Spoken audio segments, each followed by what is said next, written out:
Do you dream about snowmobiling as much as I do?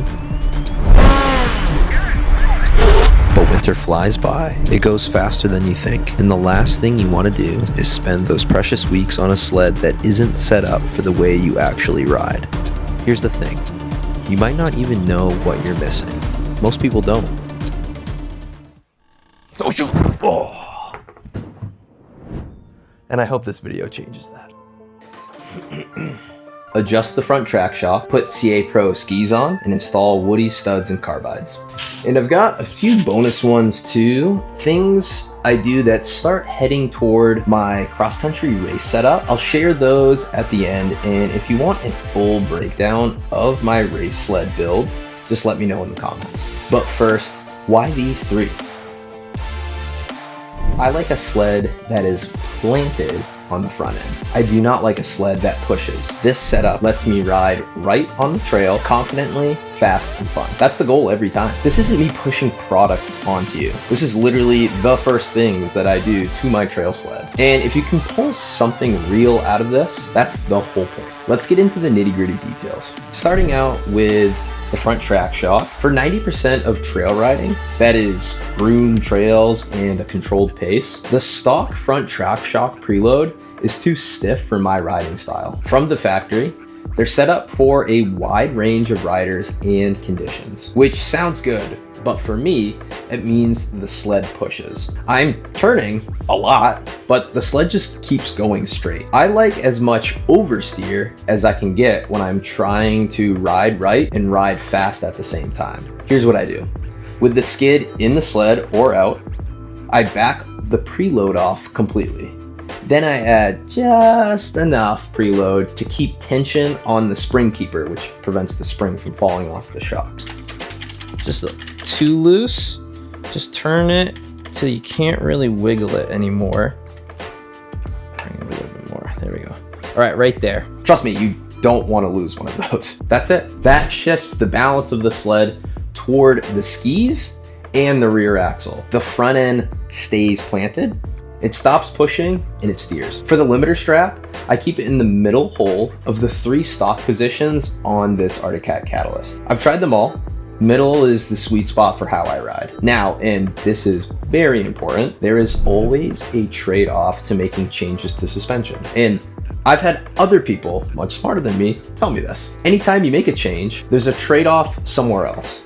In this case, by reducing preload, I reduce the available travel in the front track shock, and I reduce how much the skid can transfer. Translation, if conditions get choppy or really rough, I increase the chance of that shock bottoming out.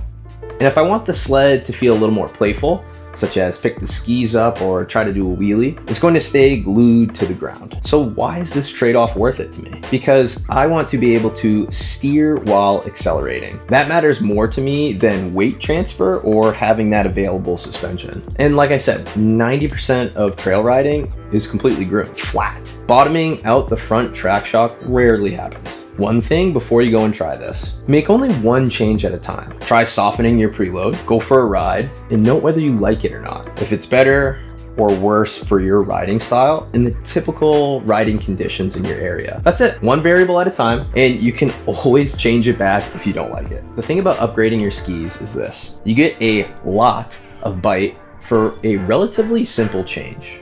No digging into the suspension, no major adjustments. Bolt on a ski and the sled feels different immediately. Actually, for some 2027 Arctic Cat models, they will have C&A Pro XPT skis on them out of the box. They are so good, even an OEM is replacing their own stock ski with these. The width, keel, and stiffness of the C&A Pro XPT and even the XCS skis are in a different league than stock. I know this because I actually went out and tested both the XPT and XCS skis. The biggest thing I noticed was confidence. That's the word, confidence, which directly translates to riding faster while staying in control and riding right. Between the two, I actually found the XCS to work better for my trail riding pace. Less starting, not quite as aggressive in the turns as the XPT, which was super surprising. And if I find myself off trail a little, fresh snow or a soft shoulder on the side of the trail, I get more control in those loose conditions. If you want to try them,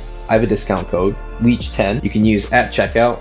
Not much, but it'll at least help with shipping. Think about the tires on your car. You don't put all season tires on because they're faster. You put them on because they're appropriate for how you're actually using the vehicle. So in this case, traction is a safety product first. And honestly, it's the same thing on a snowmobile. On trail, studs and carbides aren't a performance upgrade first. They're a confidence upgrade. And that confidence is what lets you ride faster safely. I run Woody's Gold Digger carbide studs and the Woody's 8-inch trail executive carbides. These are the best trail traction products Woody's makes, in my opinion. Here's why they matter. When the trail gets icy or you're crossing a lake or conditions are changing fast, knowing that you can predictably accelerate, brake, and turn is huge. For years, my dad and I ran crossover sleds and Firecats with no studs at all. We had a blast, no safety issues, but once I started racing cross country and my pace out on the trails increased, I needed that traction in every corner, not as an option,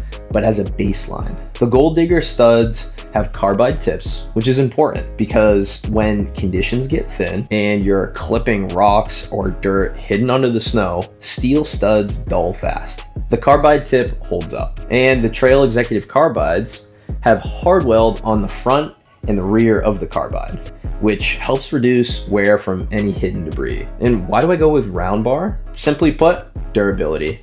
I've bent many shaper bar style runners over the years, and the round bar just holds up better. Yes, a shaper bar is better performing in my opinion. It provides more bite in corners, but I'm looking for a good balance of durability and performance here. For a stud pattern, 96 studs up the middle, using a template from Woody's Traction is your best starting point. If you want more, you can go up to 144. That's actually the pattern I run on my race sleds. You don't need outside studs for trail riding. You've probably seen that on in some of my videos. That's just for more corner control on ice for racing. Outside studs just reduce the life and durability of your track, and I don't recommend it. And an extra tip, go with round backers for very similar reasons. They're easier to install for one, as they don't need indexing, and the corners of square backers can cause premature wear in the track, and they can also bend easier. Square backers are a performance gain for racing. For trail riding, stick to a durable and long-lasting product like the round backer. Installation is tedious, but worth it. And if you want a full video on how I install studs and carbides, drop that in the comments too. I'll make it. These are nice to haves for trail riding. I'll be honest, this is where we start drifting toward my race setup, and I'll just give you three. Starting out with the mid-height windshield. Don't tough it out with a short windshield. The fast, smooth trail days where you're running wide open, you want to block that wind. Once you go to a mid-height or a taller windshield, you won't go back. That's not an opinion, that's just what happens. For handguards, it can be a comfort item, but it's a riding performance item as well. When you're riding in a group, that means you're probably eating snow dust or roost from the rider that's in front of you. Protect your hands, and on those cold days, blocking the wind off your hands changes everything. Lastly is the 1-inch riser, specifically the pivot riser from Rock Speed FX. Stock risers on a snowmobile are too tall, and that's across all manufacturers. I didn't figure this out until I started racing and got advice from pro factory racers. I tried a few different heights, like even up to a 1/2 inch difference, and the 1-inch pivot riser from Rocks is now my go-to on everything I ride.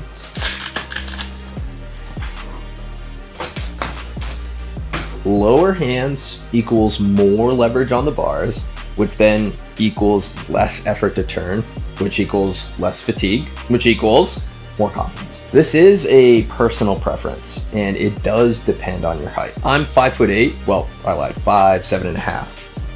And the stock 4-inch riser just sits too high in my chest. I can't use my core and my upper back to turn the way I can on the 1-inch riser. This is a racing thing that I brought over to the trail. You'll notice that's a pretty big theme here. It's not about having the most expensive setup or the most modified sled on the trail. It's about knowing what your sled is doing underneath you so you can actually ride confidently, fast, and without white knuckling it when conditions change or riders are coming at you in the other direction on the trail. That's what all of this comes down to. Ski pressure, traction, confidence. Those three things compound. They're predictable. You trust the sled more, so you push a little harder. You push a little harder, so you learn more. You learn more, and suddenly winter doesn't feel like it flew by. It feels like you actually did something with it. And if you notice the theme in those bonus items, the riser, the handguards, the race-derived setup bleeding into everything I do, yeah, that's not an accident. A lot of what I do on my trail sleds started on my cross-country racing sleds. Racing made me a better rider, and being a better rider makes smarter choices out on the trail. Get out there, ride right, and thank you for watching. I'll catch you in the next video. If you want to see more videos like this, check it out in the playlist here. And if you want to see my more recent video, check it out right here. Thanks for watching, and I'll catch you in the next one.